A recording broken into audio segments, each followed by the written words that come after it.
जय गुरु जी, शुक्राना गुरु जी, संगत जी आप सबको भी जय गुरु जी। संगत जी मैं जो आज अपना शुक्राना सत्संग शेयर कर रही हूँ, उसके लिए गुरु पा ने मुझसे कहा कि बेटे अपना शुक्राना सत्संग शेयर करो सबके साथ।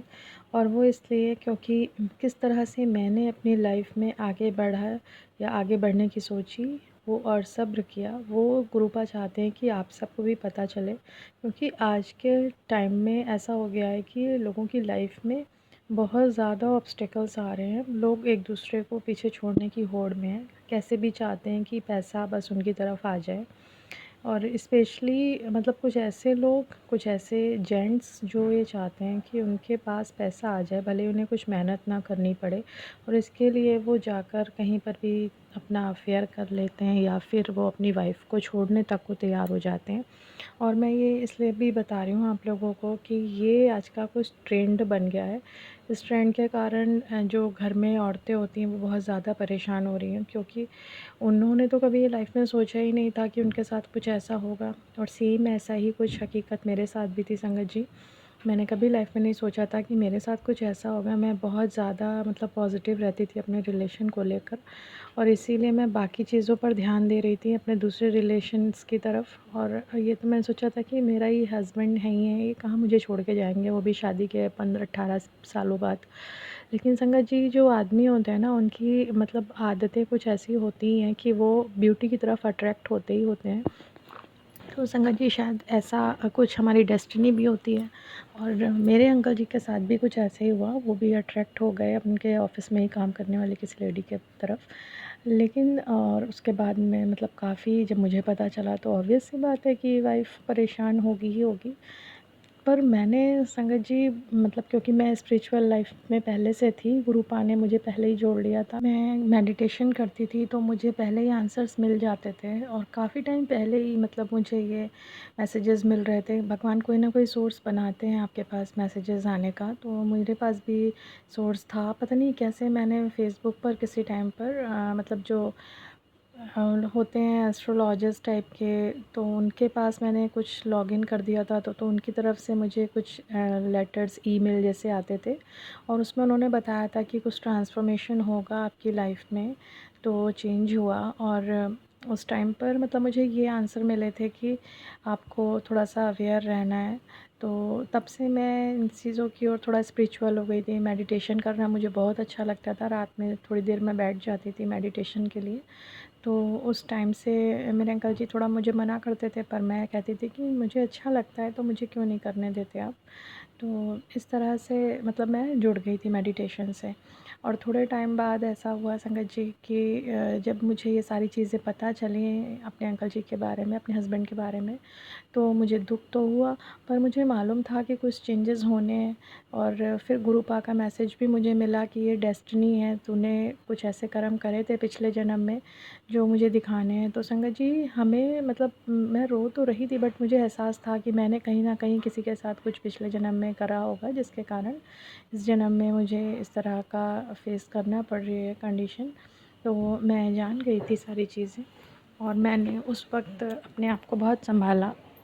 मैं ये सब चीज़ें जानने के बाद थोड़ा मतलब अवेयर हो गई थी कि कुछ ना कुछ तो मेरे पिछले जन्म के कर्म थे। और मुझे आप यकीन मानिए एक जगह से नहीं, 2-3 जगह से इस बात के कन्फर्मेशन मिली कि जो मेरे अंकल जी थे वो शायद पिछले जन्म में लेडी के उसमें थे, सोल में, और मैं जेंट्स के सोल में थी, और मैंने उनको कुछ इसी सेम तरह का परेशान किया।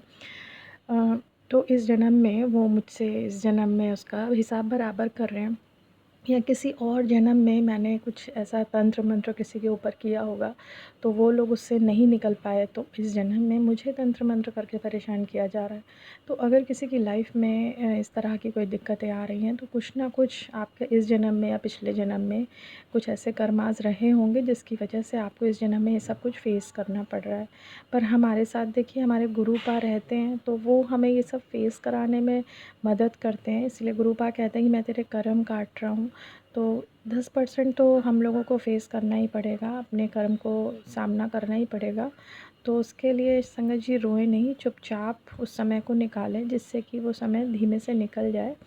और बाकी तो 90% हमारे गुरुपा हमारे साथ हैं हमारे कर्म कटवाने के लिए, है ना। पर इस जन्म में अब हमसे कोई गलती ना होने पाए, तो इसके लिए हमें थोड़ा अवेयर रहना है। मैं इससे पहले के वीडियोस में आप लोगों को काफ़ी कुछ बता चुकी हूँ।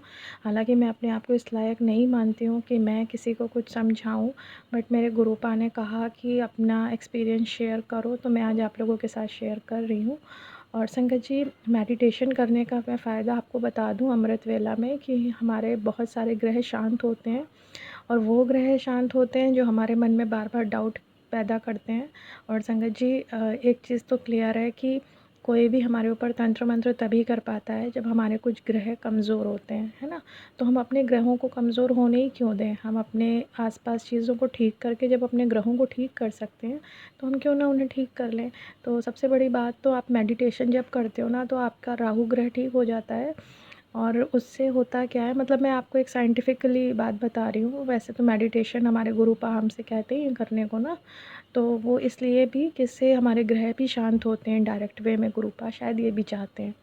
ठीक है, तो राहु शांत होने से क्या होता है कि आपके मन में जो बार बार शक आता है ना, अपने हस्बैंड को लेके, अपने किसी और बात को लेके, कि कहीं ऐसा तो नहीं, कहीं वैसा तो नहीं, मेरे हस्बैंड यहाँ तो नहीं जा रहे, उससे तो नहीं मिल रहे, भले ही वो इस समय ठीक हो गए हों, लेकिन ये शक बार बार जो पैदा होता है वो इस वजह से पैदा होता है, क्योंकि राहु ग्रह ख़राब होता है। और जब हमारे ग्रह ख़राब होते हैं ना, मतलब कमज़ोर पड़ जाते हैं, तो उस वक्त कोई भी हमारे ऊपर तंत्र मंत्र करेगा तो वो चल जाएगा।